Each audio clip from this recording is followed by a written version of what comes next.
às vezes ficamos pagando um pedaço, e quando você bota um produto no mercado que você não quer, a pessoa que está do outro lado, do outro clube, lá não tem bobo, ele não vai pagar 100% do produto que você não quer. Hã? Produto ruim, exatamente. Né? E eu botei o exemplo do Richarlison, que veio, foi a última contratação que eu fiz como vice-presidente de futebol, em janeiro de 2016, que também foi feito um contrato de 5 anos, o salário não era em dólar, porque eu não sou louco, era em real, né? O dinheiro da compra dele foi o dinheiro da venda do Gerson, ou seja, se vendeu o Gerson, se comprou, e esse é um jogador que performou e que foi vendido por um caminhão de dinheiro que o Fluminense até hoje fatura com ele. Então são só exemplos para vocês entenderem que essa discussão de varejo, ela não é saudável para o clube. A discussão, nós temos que falar de números globais e resultados. O jogador tal que você não gosta, ou que alguém não gosta, o Fluminense, ao longo da sua história centenária, o Fluminense obviamente contratou jogadores bons, ruins, péssimos, com dinheiro ou sem dinheiro, porque os erros acontecem. Né? Não, já foram 3 milhões de euros na época, 3 milhões de euros. Hoje ele está valendo... Não, sim, ele foi vendido por muito mais do que foi, mas assim, era uma aposta de um jogador que era artilheiro da Série B. Né? Então assim, sim, mas acontece. Né? Vamos lá. Em 2015, para vocês entenderem, só com venda desses 4 jogadores, o Fluminense fez 82 milhões de reais de receita. O Fred foi vendido em maio de 16 por 5 milhões. E com estes valores todos, o Fluminense estaria coberto com a sua folha de 15 e 16. Então, até para vocês ficarem bastante antenados com isso, há um discurso de que o Fluminense dá prejuízo, enfim... O clube dá prejuízo porque o clube tem uma dívida que começa enormemente em 1998. Mas o departamento de futebol do Fluminense, ele é sempre superavitário e vocês vão ver pelo balanço do clube. O problema é que a gestão é tão mal feita, né, que se constroem dívidas novas e não se administram as dívidas antigas, que curiosamente estavam equacionadas com o ato trabalhista, com o Profut. E é isso que incide no caixa do clube. Porque muita gente me pergunta, como é que eles venderam tanta gente esse ano e não conseguem pagar o salário? Porque eles mandaram 4 caras embora que virou 60 milhões de reais que penhoram as contas do clube. E aí quando você vai pagar, você tem uma penhora de 10 milhões, faz um acordo, libera 5, fica com 5, falta 5 no caixa. Aí você pede dinheiro emprestado para o empresário. Não tem jeito, né? Mas o futebol do Fluminense, eu desafio qualquer diretor executivo de qualquer clube do futebol brasileiro a me dizer se o futebol do Fluminense não é superavitário. Ele ou seja, ele tem mais receita do que despesa. Porque você vende jogador. E vocês vão ver os números aqui, ok? As contratações em 16 foram essas aqui, o Diego Souza, o Henrique, o Richarlison, o Renato Chaves e o Felipe Amorim. Esses jogadores custavam 1,1 milhão por mês, todos eles juntos, ok? As contratações também foram realizadas com parte da receita do Gerson. E esse foi o time que, quando eu saí em fevereiro de 2016, ficou. Esse era o elenco do Fluminense.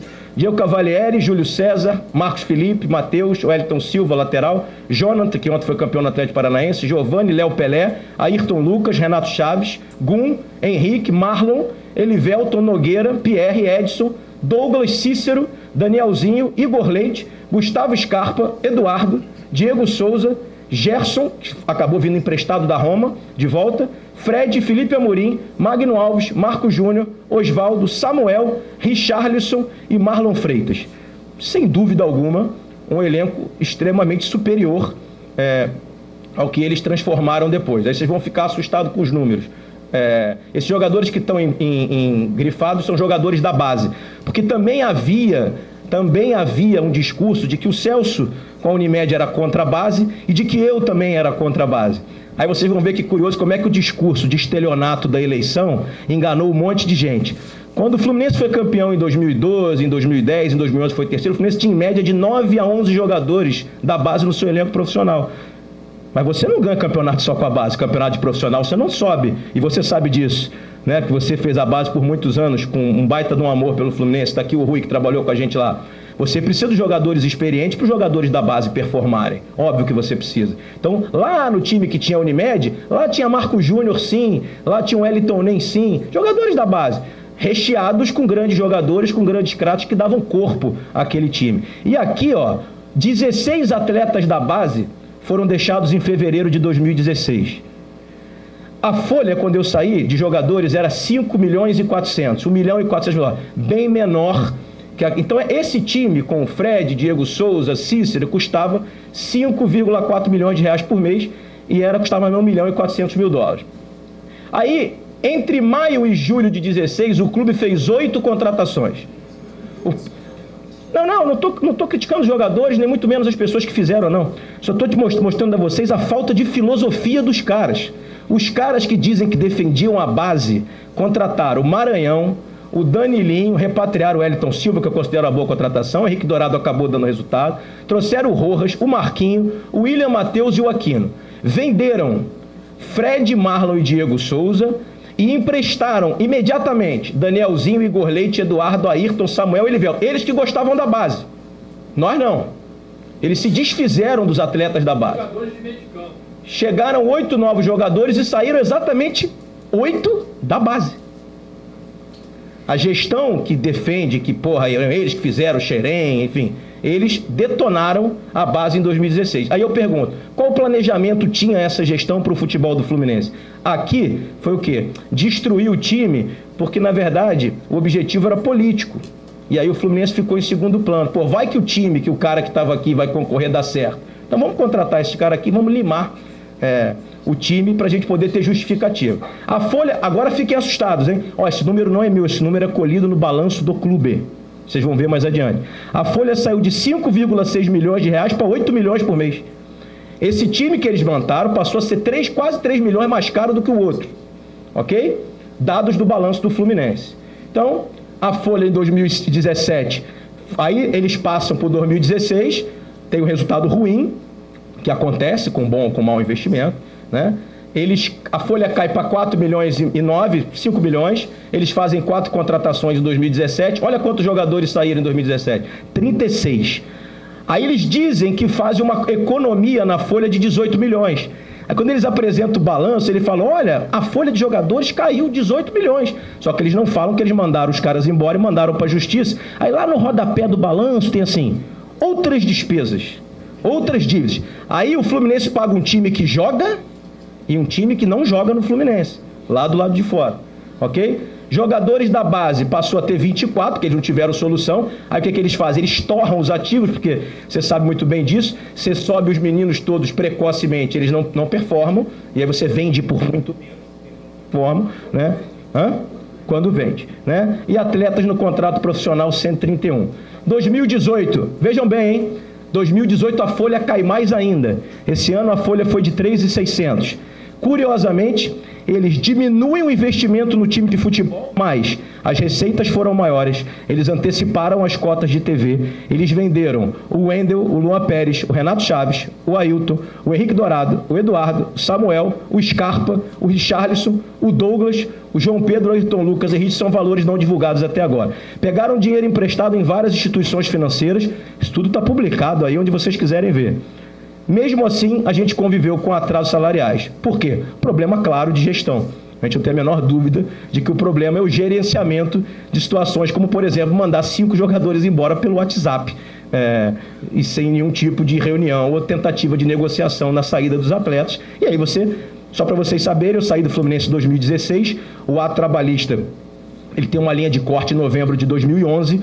Quando eu fui candidato, eu dizia para o Ricardo e para o Celso, a dívida fora do ato já beirava os 40 milhões. Fora do ato. Você vai perguntar, o que é fora do ato? É que pode executar e penhorar nossas contas. Que o ato trabalhista custa 1.200.000 ou 1.400.000 por mês, eu acho que deve estar em 1.400.000, eram dívidas equacionadas. Mas de lá para cá, eu acho que essa dívida deve ter aumentado pelas contas que eu fiz, até porque eu acompanho as ações até hoje, eu acho que aumentou para uns 100 milhões. Então nós conseguimos ter uma dívida hoje de 100 milhões trabalhista fora da centralização de execuções. Ok? Aí vamos lá, daqui a pouco vai explicar a parte mais interessante. Esse aqui é uma fonte que a gente colheu, isso aqui é da palestra do ano passado, tá? A palestra que eu fiz do ano passado, eu já apresentei esse slide. Esse é o valor de mercado dos times da Série A em 2017. Já vou antecipar para vocês o que vem no próximo slide. Vocês vão ver como é que o valor de mercado dos times da Série A bate praticamente certo com o resultado do campeonato. Gravaram aqui os 10 primeiros e os 4 últimos. Em 2017, isso aqui é de março de 17. O campeonato terminou em dezembro. Dos 4 times de menor valor de mercado, só não caiu a Chapecoense. Caíram Curitiba, Ponte, Avaí e Atlético Goianiense. Ok? Esses são os números de 2018. Olha quem é o maior valor de mercado aqui antes do campeonato. Ó. Palmeiras foi o campeão. Segundo, Flamengo foi o vice-campeão. Aí aqui varia um pouco. Olha os 4 últimos times de menor investimento. Só não caiu aqui o Ceará. Caiu o Sport, caiu o América, caiu o Paraná. E aí acabou caindo o Vitória, que está aqui na beirada.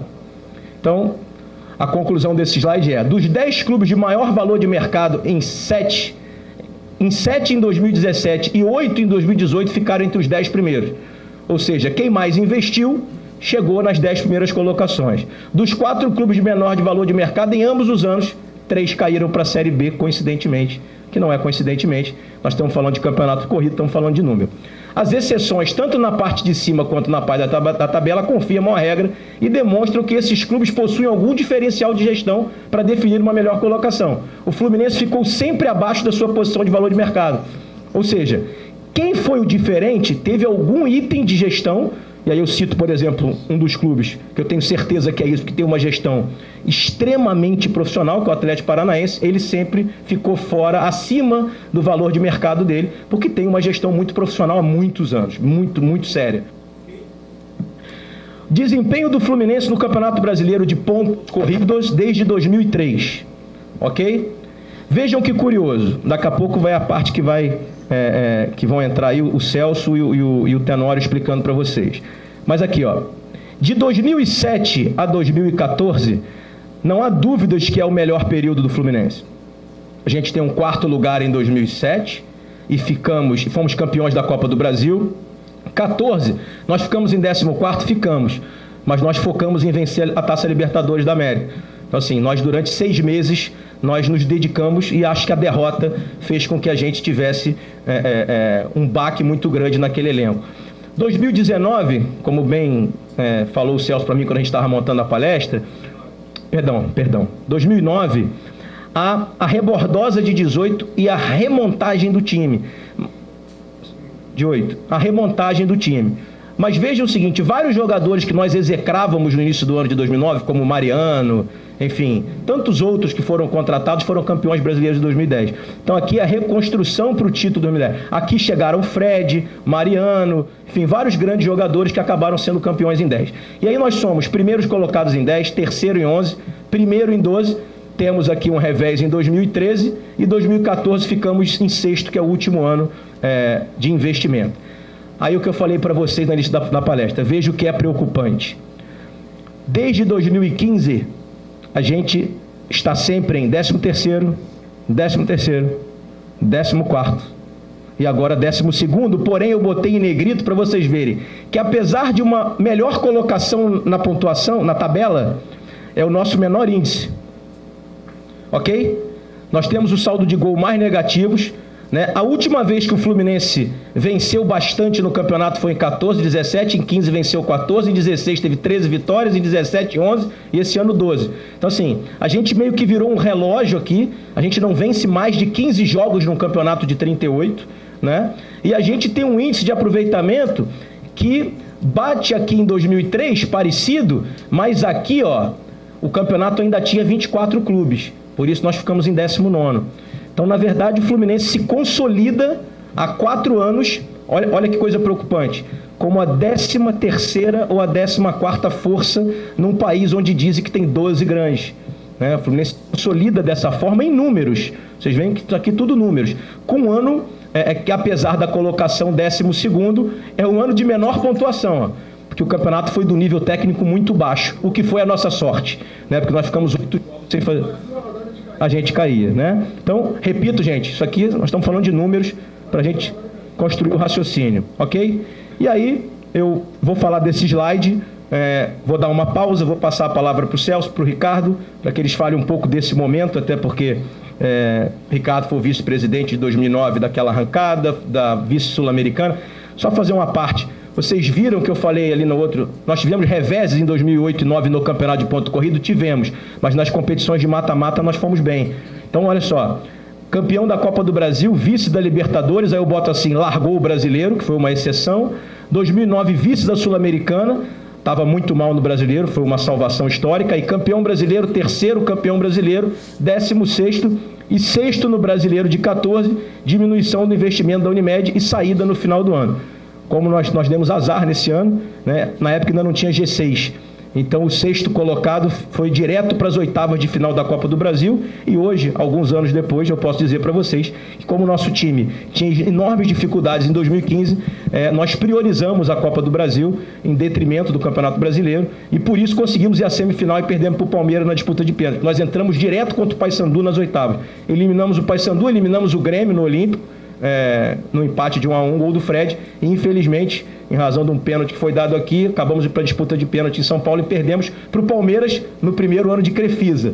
E aí ele ganha a Copa do Brasil e 2 brasileiros de lá para cá, ok? Eu vou parar aqui, porque essa aqui é a parte chata do balanço. Vou pedir que vocês virem as atenções para o Celso e para o Ricardo agora, para que eles possam comentar um pouco sobre esse período aí de 2007 a 2014, onde o Ricardo foi vice-presidente por 2 vezes e o Celso fez o investimento.